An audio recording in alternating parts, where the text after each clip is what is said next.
नमस्कार, आप सभी का स्वागत है। आप देख रहे हैं न्यूज 24 और मैं हूं आपके साथ अंजलि आनंद। बुलेटिन की शुरुआत इस वक्त की ब्रेकिंग न्यूज के साथ कर रहे हैं। अमेरिकी राष्ट्रपति डोनाल्ड ट्रंप ने एक बार फिर साफ कहा है कि भारत पाकिस्तान के बीच सीजफायर उन्होंने ही करवाए।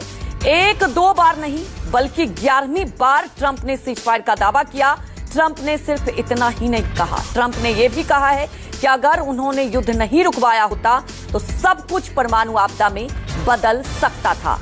साथ में ट्रंप ने भारत और पाकिस्तान को धन्यवाद भी दिया है। हालांकि भारत सरकार ने साफ साफ बिल्कुल पहले ही कह दिया था कि भारत और पाकिस्तान के बीच तनाव खत्म करने के पीछे कोई ने यहां पर कुछ नहीं कहा है और ना कोई था और ना कोई रहेगा।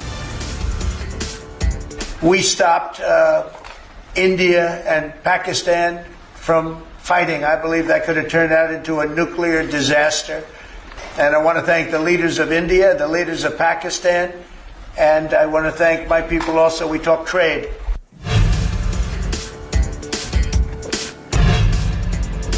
तो एक और अहम खबर आपको बता दें, अमेरिकी राष्ट्रपति डोनाल्ड ट्रंप ने भारत से व्यापार करने को लेकर सीधी चेतावनी दी है। उन्होंने कहा कि पाकिस्तान के प्रतिनिधि अगले सप्ताह आ रहे हैं और हम भारत के साथ समझौता करने के बहुत करीब हैं और अगर भारत पाकिस्तान के बीच युद्ध हुआ तो मुझे किसी के साथ ट्रेड करने में कोई दिलचस्पी नहीं होगी। Pakistan representatives are coming in next week, and India, as you know, we're very close to making a deal with India. And I wouldn't have any interest in making a deal with either if they were going to be at war with each other. I would not, and I let them know. तमाम जानकारी के साथ हमारे वरिष्ठ सहयोगी संजीव त्रिवेदी हमारे साथ सीधे लाइव जुड़ चुके हैं। संजीव, एक बार नहीं बल्कि 11वीं बार ट्रंप ये दावा कर चुके हैं कि भारत पाकिस्तान के बीच उन्होंने सीज फायर कराया। दूसरी तरफ वो व्यापार का फिर से आप कह सकते हैं धमकी ही कह सकते हैं दिया जा रहा है। क्या समझे उनके बार बार इस बात का दावा करने को लेकर कि सीज फायर उन्होंने कराया है?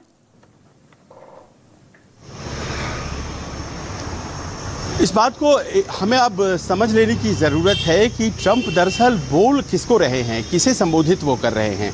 और अगर इस बात का जवाब आप ढूंढेंगी तो आप बहुत आसानी से समझ जाएंगी कि दरअसल वो अमेरिकन घरेलू जो उनका वोट बैंक है वो बार बार उसे संबोधित कर रहे हैं और अपनी प्रासंगिकता को वो जाहिर करना चाहते हैं, क्योंकि वो अपने आप को एक पीस मेकर की तरह पैकेज कर रहे थे चुनाव से पहले।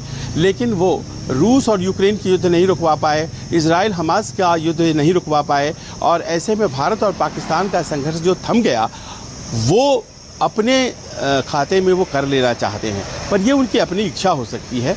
दूसरी बात ये भी है कि दरअसल हुआ ये है कि अमेरिका में एक इंटरनेशनल कोड ऑफ ट्रेड है और इंटरनेशनल कोड ऑफ ट्रेड यानी कि व्यापार के लिए एक वहाँ पर अदालत है जो जहाँ पर ये मामला सामने आया था। बड़े व्यापारिक समूह जो हैं वहाँ पर इस बात को लेकर के बड़े असहज थे कि जो अनाप शनाप टैरिफ को लेकर के ट्रंप के आदेश आ रहे हैं, उन आदेशों की वजह से वहाँ का व्यापार बहुत ऊपर नीचे हो रहा है, शेयर बाज़ार बहुत ऊपर नीचे हो रहा है, व्यापारिक संबंध कई देशों के साथ ख़राब हो रहे हैं अमेरिका के। और ऐसे में क्या टैरिफ वाले आदेश ट्रंप को देने का अधिकार है, इस सवाल के साथ इंटरनेशनल कोर्ट ऑफ ट्रेड वहाँ के व्यापारी चले गए। और आपने देखा होगा 2 दिन पहले ही आदेश आ गया कि जी नहीं, ट्रंप को ये अधिकार ही नहीं है कि वो टैरिफ के मामले में कोई सीधे सीधे आदेश दे सके। किसी का 85%, किसी का 250% रेट वो टैरिफ बढ़ा देते हैं, ऐसा करने का कोई अधिकार नहीं है। आईफोन पर उन्होंने 25% ज़्यादा कर दिया था, उन्हें अधिकार ही नहीं है, ऐसा अदालत ने कह दिया। और एक बारगी वो सकपका गए और उसके बाद वो अपील की अदालत में गए। अपील की अदालत में आप जानती हैं उन्हें फौरी राहत मिली है, लेकिन टैरिफ लगाने का जो उनका अधिकार था वो सवालिया निशानों में घिर गया है। अब वो बार बार ये कह रहे हैं कि टैरिफ का अधिकार हमसे मत लीजिए। और जानती हैं उन्होंने क्यों कहा ऐसा कि उन्होंने भारत पाकिस्तान का युद्ध रुकवाया? क्योंकि यही दलील अदालत में दी गई। उन्होंने अदालत में जाकर के ये कहा, उनके पक्ष ने, ट्रंप साहब के पक्ष ने, कि दरअसल देखिए भारत और पाकिस्तान जैसे बड़े युद्ध को रुकवाया है इसी टैरिफ लगाने के अधिकार के जरिए राष्ट्रपति ट्रंप ने, लिहाजा ये टैरिफ के अधिकार उनसे मत छीनिए। तो अब आप ये स्पष्ट समझ लीजिए कि दरअसल ये उनकी ज़रूरत है बार बार बोलना। वो वहाँ के कोर्ट्स को इम्प्रेस अपॉन करना चाहते हैं, वो बताना चाहते हैं कि हमसे अधिकार मत लीजिए और इसीलिए वो बार बार बोल रहे हैं। भारत में इसको लेकर राजनीति हो रही है, हो सकती है, लेकिन दरअसल उनका लक्ष्य जो है वो अपने आप को और अपने टैरिफ वाले अधिकार को बचाए रखना है, और इसी कारण से वो 11वीं दफे एक ही बात को बार बार दोहरा रहे हैं। जी बिल्कुल संजीव, जिस तरह से आपने कहा कि उन्हें उनकी मजबूरी कह लीजिए, लेकिन सवाल ये उठता है कि भारत में भी देखिए सवाल उठ रहे हैं, विपक्ष बार बार सवाल उठा रहा है कि आखिर इस पर प्रधानमंत्री क्यों चुप हैं। सीज फायर की बात की जाए तो अब विपक्ष ये सवाल पूछ रहा है कि आखिर ये जो सीज फायर हुआ है इसके पीछे क्या डील हुई है। तो मुझे लगता है कि इस पर देखिए कहीं ना कहीं एक क्लियर मैसेज भी देना महत्वपूर्ण हो जाता है। एक तरफ तो ठीक है, कहा जा रहा है विदेश मंत्रालय की तरफ से कि ना कोई था ना कोई आगे रहेगा, ये युद्ध भारत ने अपने स्तर पर, ये सीज फायर भारत ने अपने स्तर पर रोका है। लेकिन दूसरी तरफ ये कहा जाता है प्रधानमंत्री की तरफ से ऑपरेशन सिंदूर अभी जारी है। तो संजीव क्या समझा जाए, ट्रंप के बार बार इस तरह से बयान देने का क्या इम्पैक्ट होगा? देखिए, एक तो यह है कि ये सीज फायर हमने कभी इसको नहीं बुलाया, हमने इसको संघर्ष का रुकना बोला। सीज फायर तो एक ऐसा शब्द है जो कि थोपा जा रहा है पाकिस्तान और दूसरे देश इसको यूज कर रहे हैं, लिहाजा वहां पर प्रधानमंत्री की लाइन जस्टिफाई हो जाती है कि ऑपरेशन सिंदूर अभी स्थगित हुआ है, खत्म नहीं हुआ है। और जाहिर है खत्म कैसे हो सकता है, क्योंकि आतंकवादी गतिविधियां होंगी, उसे एक एक्ट ऑफ वॉर माना जाएगा और फिर जवाबी कार्रवाई की जाएगी, लिहाजा ऑपरेशन सिंदूर तो चलेगा, पहली बात है।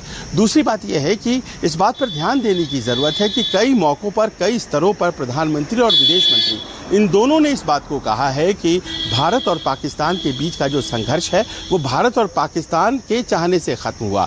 पाकिस्तान ने भारत को अप्रोच किया और 3:35 पर 10 मई को ये बातचीत हुई और उस बातचीत के बाद ये तय हुआ कि हम इस संघर्ष को रोक देते हैं। यानी कि ये आपसी समझदारी की वजह से हुआ, इसमें दूसरे देश को लेने का श्रेय जरूरत नहीं है। ये बात भले न कही जा रही हो, लेकिन ये स्पष्ट तौर पर संदेश दिया गया। लेकिन दिक्कत क्या है कि अपनी चिंताओं को लेकर के कई देश भारत के संपर्क में थे, उसमें अमेरिका भी था, और अमेरिका भी कह रहा था कि देखिए आप दोनों लड़ रहे हैं, ऐसे में तो परमाणु युद्ध का खतरा हो जाएगा। और भारत ने उन्हें बड़ा स्पष्ट कहा था कि आप क्यों कह रहे हैं, ये पाकिस्तान आके हमसे कहे कि युद्ध रोकना है। और फिर ऐसा ही हुआ था, डीजीएमओ ने फोन किया था हमारे डीजीएमओ को और उसके बाद युद्ध रुका था। अब इसी बात को वो उठा करके बार बार कहते हैं अपने ऑडियंस के लिए, तो उसके लिए घरेलू राजनीति जो है वो बढ़े, ये बहुत ज़्यादा मुफीद तो नहीं है, लेकिन आप जानती हैं चुनाव का दौर है और इस कारण से ये बार बार सामने आ रही है। स्पष्ट भी किया है सरकार ने शायद, लेकिन वो उस तरह से रजिस्टर नहीं हो पाया है। अब देखना ये है कि इस तरह से अभी जो